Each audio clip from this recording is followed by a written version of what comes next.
Selamat pagi Bapak dan Ibu semuanya yang saya hormati. Izinkan saya sebelum saya memulai presentasi saya pada pagi hari ini, saya akan memperkenalkan nama saya terlebih dahulu. Nama saya adalah Fauzan Ahmad. Saya merupakan mahasiswa sastra Inggris semester 5. Saya berasal dari Universitas Bangka Belitung. Pada pertemuan pada pagi hari ini, saya akan mempersembahkan kepada Bapak Ibu semua temuan saya yang berjudul Rembulan Tenggelam di Wajahmu, The Psychoanalysis Approach. Jadi, saya akan menjelaskan tentang Rembulan Tenggelam di Wajahmu, sebuah novel karya Terelie dengan pendekatan psikoanalisis karyanya Sigmund Freud. Oke, kita lanjut. Nah, jadi untuk Rembulan Tenggelam di Wajahmu sendiri itu dia awalnya berasal dari sebuah novel. Ini merupakan cetakan awalnya yang kemudian waktu itu sempat diadaptasi menjadi sebuah film. Namun saya jujur saja, saya lebih prefer novelnya daripada sebuah filmnya. Karena ketika kita sudah membaca novel itu, ekspektasi kita ketika divisualisasikan itu sangatlah tinggi. Namun sayangnya sekali dalam filmnya itu ekspek eh, eksekusinya sangat kurang gitu menurut saya. Jadi mohon maaf, bukannya saya membandingkan atau gimana ya. Selera orang kan beda-beda. Kalau saya sendiri lebih suka novelnya. Nah, jadi untuk novel summary-nya atau ringkasan tentang cerita ini menceritakan tentang Ray yang nanti di tengah cerita kita akan tahu nama panjangnya adalah Rehan Raujana. Jadi cerita ini tuh bisa dibilang sebuah flashback ya. Nanti pada ujung ceritanya kita tahu bahwa Ray ini sebenarnya dari awal cerita tuh dia cuma terbaring di ranjang rumah sakit. Umurnya dia tuh waktu itu 60 tahun. Dia hampir mati. Mati gara-gara dia kesepian. Dia udah punya segalanya tapi dia masih kesepian gitu loh. Jadi pas dia di ujung hayatnya ini, pas dia udah hampir mati, nah dia didatangi oleh bisa dibilang seorang utusan. Jadi seorang utusan ini memberikan dia 5 pertanyaan tentang takdir, tentang kesempatan, tentang waktu, tentang kematian, dan juga tentang Tuhan. Yang dimana dari 5 pertanyaan inilah dimana 5 pertanyaan ini itu dijawab oleh flashback-flashbacknya si Ray. Nah, jadi background dari cerita ini juga merupakan karya novel modern di Indonesia yang mengeksplor tema mencari arti kehidupan atau arti sesuatu. Yang di sini karakter utamanya adalah si Ray. As a reflective and spiritual novel, this text represents kamu ini karya Terelie yang bercerita tentang perjalanan batin seorang tokoh bernama Ray, yaitu tokoh utamanya yang sejak kecil mengalami banyak kesedihan, ketidakadilan, dan luka secara emosional. Semua pengalaman masa kecil itu ikut membentuk cara Ray memandang hidup ketika ia sudah dewasa. Cerita ini penuh dengan emosi, konflik, dan juga rasa sedih gitu.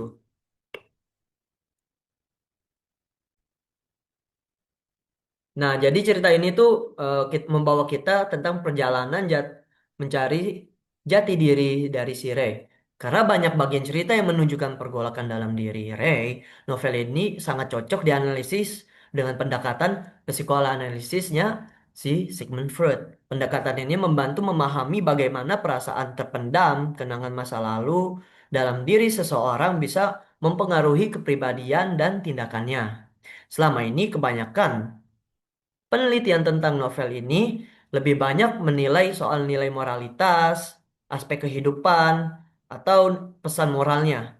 Padahal dalam novel ini sendiri itu jelas gitu perubahan sikapnya si Ray ini, alasan kenapa Ray-nya bisa bersikap seperti itu, atau akibat dari tindakannya si Ray. Jelas-jelas semua ini tuh akibat dari trauma masa kecilnya si Ray. Namun, sejauh ini belum ada yang menganalisis menggunakan psikoanalisisnya Sigmund Freud. Padahal aspek psikologis lebih dalam. Psikologisnya si tokoh Ray ini menurut saya itu sangat menarik untuk dianalisis dengan melihat tokoh Ray melalui teori psikoanalisis, misalnya tentang alam bawah sadar, tentang konflik batin dan mekanisme pertahanan dirinya si Ray ini. Penelitian ini diharapkan dapat memberikan pemahaman baru tentang bagaimana tokoh tersebut menghadapi luka masa lalunya dan menemukan makna hidupnya. Adapun tiga problem formulation yang pertama ini bagaimana Ray secara psikologi bagaimana konflik batin Ray ini mempengaruhi alurnya cerita. Konflik psikologi Ray ini terlihat melalui rasa bersalahnya, rasa trauma pas masa kecilnya, kemarahan yang terpendam, dan pencarian makna hidup. Novel ini menunjukkan bagaimana pengolakan batin ini mempengaruhi sikap serta pilihan hidupnya. Yang kedua itu ada mekanisme pertahanan diri apa yang dilakukan atau perilaku bagaimana Ray dalam cerita ini. Ray menggunakan beberapa defense mekanisme seperti represi, penyangkalan, dan rasionalisasi untuk menghadapi rasa sakit dan ketidakadilan yang pernah dialaminya. Mekanisme ini membantu memahami reaksinya terhadap konflik emosional. Dan yang ketiga, bagaimana masa kecil Ray ini bisa membentuk personalitinya dan alam bawah sadar si tokoh Ray. Pengalaman pahit Ray pas kecil ini tuh menjadi dasar pemberontakannya. Jadi dia pas masih kecil aja tuh dia udah mulai nyolong duitnya ini penjaga panti, udah mulai berantem. Nah, menjadi dasar pembentukan kepribadiannya pas dia makin gede tuh dia makin bisa dibilang makin kriminal gitu. Pengalaman itu tersimpan di dalam lubuk hatinya, dalam alam bawah sadarnya ya, dan mempengaruhi cara ia berbicara, cara ia bertindak, dan cara dia meng, mempresentasikan dunia, merespon masalah, serta memaknai hubungan manusia. Jadi ada satu line yang buat aku nih bener-bener wow gitu. Di balik Ray yang bisa kita lihat nih dia nih keras, dia nih keras kepala, dia nih ya kriminal. Ada satu line yang ketika istrinya tuh meninggal kan, istrinya meninggal, anaknya meninggal, dia udah nggak punya apa-apa nih. Tapi setelah itu dia punya uang yang banyak. Hingga waktu itu ada seorang gadis Cina mencoba mendekat ke si Ray. Namun apa jawab Ray? Tidak, aku hanya hidup sekali dan aku mencintai sekali. Wow, luar biasa Ray. Adapun beberapa limitasi dalam pencarian saya. Yang pertama ini, the study focus solely on the psychological aspect of the main character, Ray, and does not analyze other character in depth.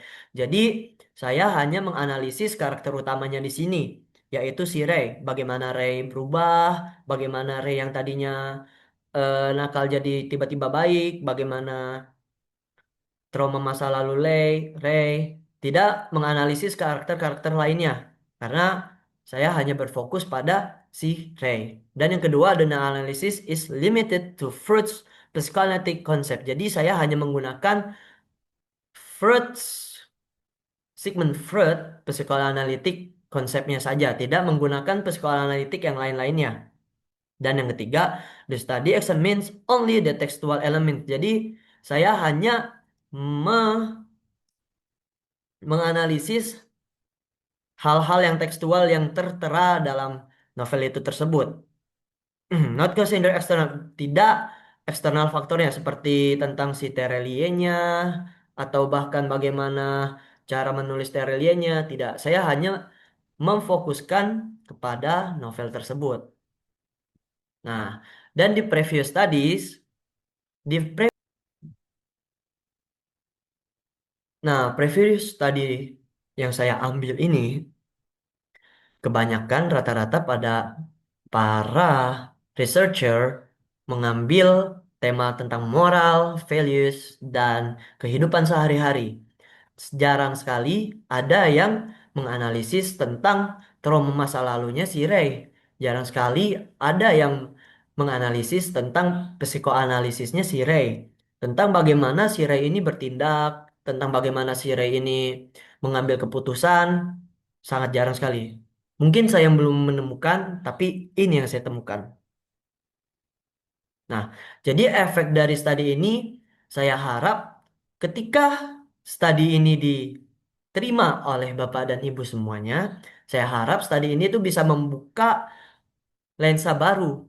Bukan hanya, jadi bukan eh, bukan tentang melulu moral values dalam cerita ini, tapi juga ada juga yang psikoanalisisnya dan juga efek dari sebuah trauma kepada seseorang.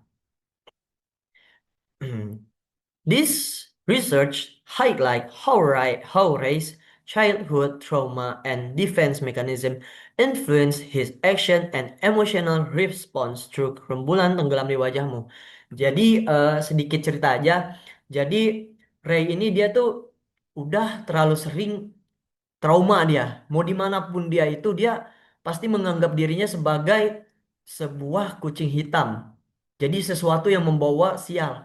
Dia di panti asuhan, salah satu kawannya ada yang meninggal, dia ke rumah singgah, banyak kawan yang terancam, dia menikah, istrinya meninggal, hingga dia mencuri. Waktu itu dia sempat mencuri sebuah berlian, rekannya meninggal, hingga waktu dia sendiri, sendiri, dia punya sebuah perusahaan tambang minyak. Dia sudah punya segalanya, tapi dia tidak punya seseorang untuk mendampinginya. Hingga akhirnya seperti yang saya tadi bilang, di umur dia ke-60 itu, dia hampir mati kesepian. Hmm. Jadi, kesepian itu bisa membunuh, guys.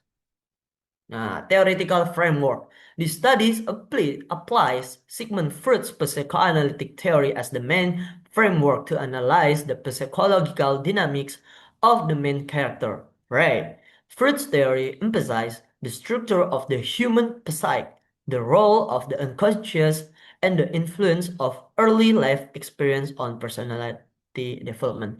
Jadi, Sigmund Freud theory ini itu dia membahas tentang struktur manusia dan juga bagaimana pengalaman-pengalaman yang telah berlalu itu memberi efek kepada kehidupan yang sekarang atau masa depan seorang manusia.